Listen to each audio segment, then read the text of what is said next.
नमस्कार, ये आकाशवाणी शिमला है।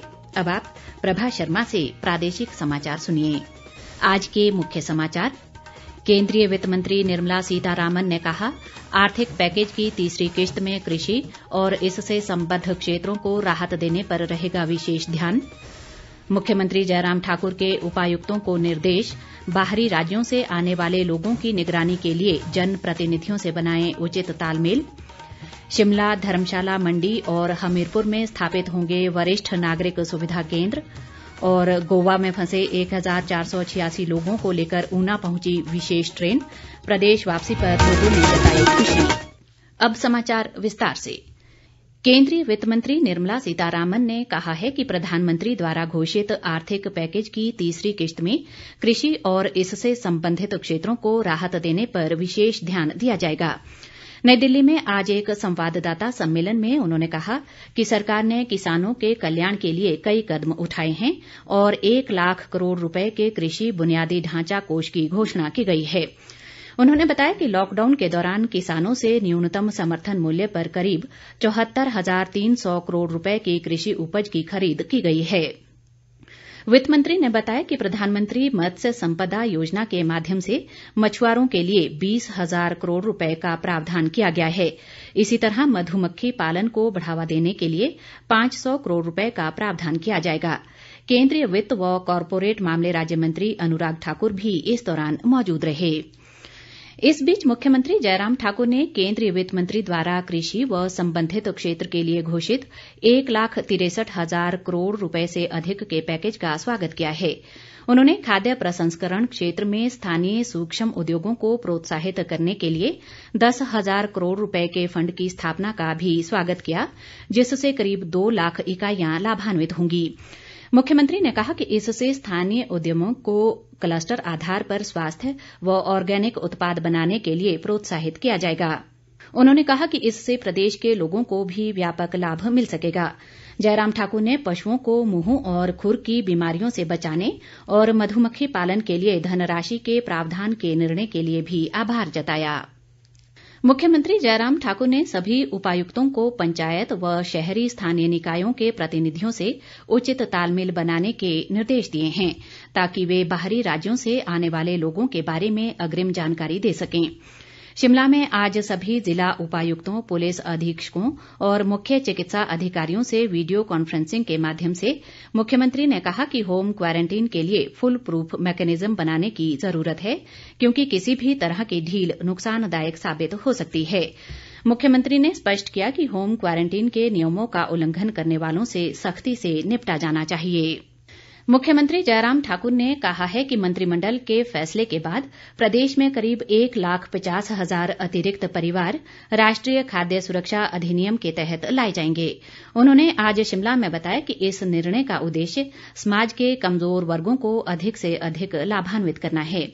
मुख्यमंत्री ने कहा कि जैसे ही आर्थिक गतिविधियां पटरी पर आ जाएंगी तो सरकार 1 वर्ष के उपरांत इस निर्णय पर पुनर्विचार कर सकती है।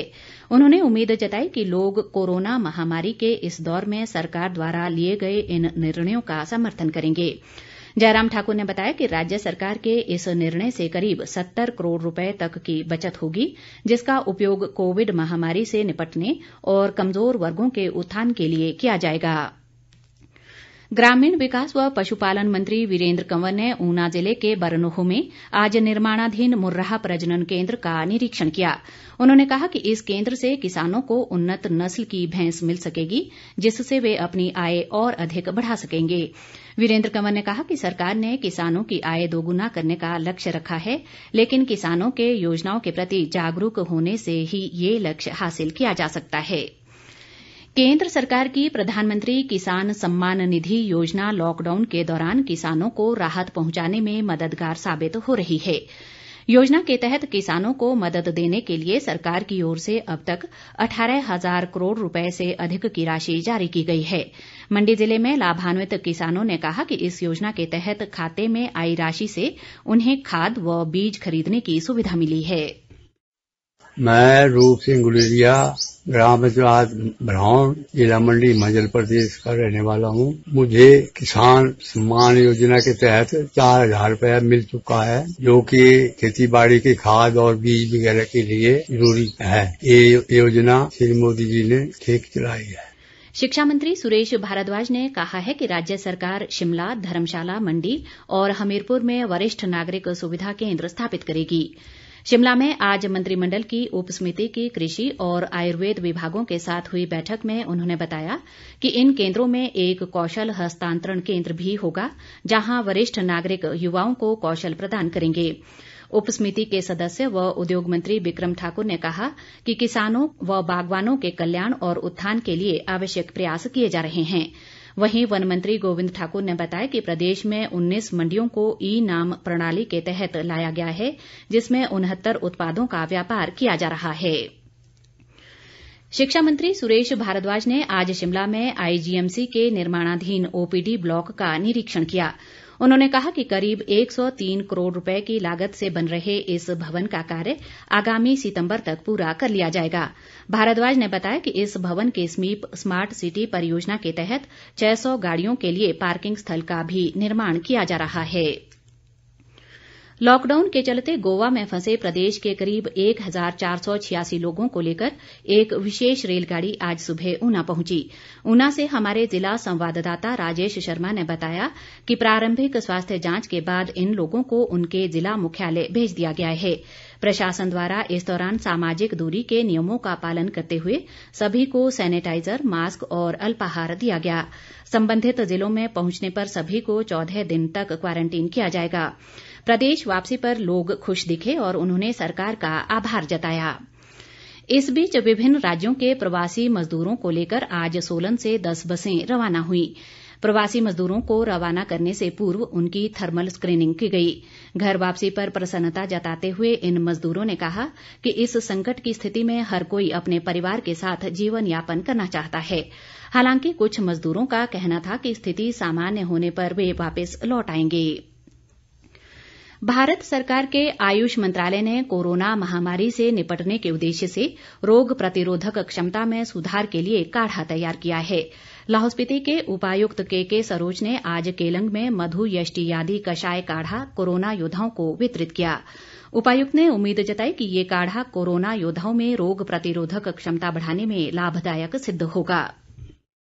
जो हमारे कोरोना वॉरियर्स हैं, जैसे आंगनवाड़ी वर्कर्स हैं, मेडिकल डिपार्टमेंट के हेल्थ वर्कर्स हैं, डॉक्टर्स हैं, पुलिस विभाग के कर्मचारी हैं, उनके शरीर में प्रतिरक्षा प्रणाली मजबूत बनी रहे, उसके लिए ये मधु यष्टि आदि क्वाट इसके पर्याप्त मात्रा में पैकेट्स आज उनके विभाग के अधिकारियों को दिए गए हैं। इसका सेवन दिन में 2 बार करने से हमारे जो कोरोना वॉरियर्स हैं उनको एक मजबूत प्रतिरक्षा उपलब्ध होगी। मंडी जिले में कोरोना संक्रमण को लेकर सैंपल टेस्ट की संख्या को 3 गुना तक बढ़ाया गया है। उपायुक्त ऋग्वेद ठाकुर ने बताया कि जिले में अब तक 778 सैंपल लिए गए हैं, जिनमें से केवल 2 पॉजिटिव पाए गए हैं। उन्होंने कहा कि जिले में फ्रंट लाइन कोरोना योद्धाओं के भी रैंडम सैंपल लिए जा रहे हैं। सोलन जिले में कोरोना संक्रमण से बचाव के लिए एक्टिव केस फाइंडिंग अभियान के तहत अब तक 5,12,000 से अधिक लोगों की जांच की गई है। स्वास्थ्य विभाग द्वारा जिले में 2 चरणों में ये अभियान चलाया जा रहा है। मुख्य चिकित्सा अधिकारी डॉक्टर राजन उप्पल ने बताया कि बद्दी, बरोटीवाला, नालागढ़ क्षेत्र में दूसरे चरण में करीब 8,000 लोगों की जांच की गई है। पंचायत समिति ब्लॉक काजा और ब्लॉक कांग्रेस कमेटी स्पीति ने एडीसी काजा के माध्यम से राज्यपाल को ज्ञापन भेजकर ग्राम्फू समदो मार्ग सीमा सड़क संगठन के अधीन लाने का आग्रह किया है। स्पीति ब्लॉक कांग्रेस अध्यक्ष छेरिंग टशी और बीडीसी ब्लॉक अध्यक्ष कलजग फुनचोंग ने कहा कि इस सड़क को कभी लोक निर्माण विभाग तो कभी सीमा सड़क संगठन के अधीन किया जाता रहा है, जिसके चलते अभी भी इस मार्ग का सुधार नहीं हो पा रहा है। अंत में मुख्य समाचार एक बार फिर। केंद्रीय वित्त मंत्री निर्मला सीतारामन ने कहा, आर्थिक पैकेज की तीसरी किश्त में कृषि और इससे संबद्ध क्षेत्रों को राहत देने पर रहेगा विशेष ध्यान। मुख्यमंत्री जयराम ठाकुर के उपायुक्तों को निर्देश, बाहरी राज्यों से आने वाले लोगों की निगरानी के लिए जनप्रतिनिधियों से बनाएं उचित तालमेल। शिमला, धर्मशाला, मंडी और हमीरपुर में स्थापित होंगे वरिष्ठ नागरिक सुविधा केंद्र। और गोवा में फंसे 1486 लोगों को लेकर ऊना पहुंची विशेष ट्रेन। प्रदेश वापसी पर लोगों ने जताई खुशी। इसके साथ ही ये समाचार बुलेटिन समाप्त हुआ। नमस्कार।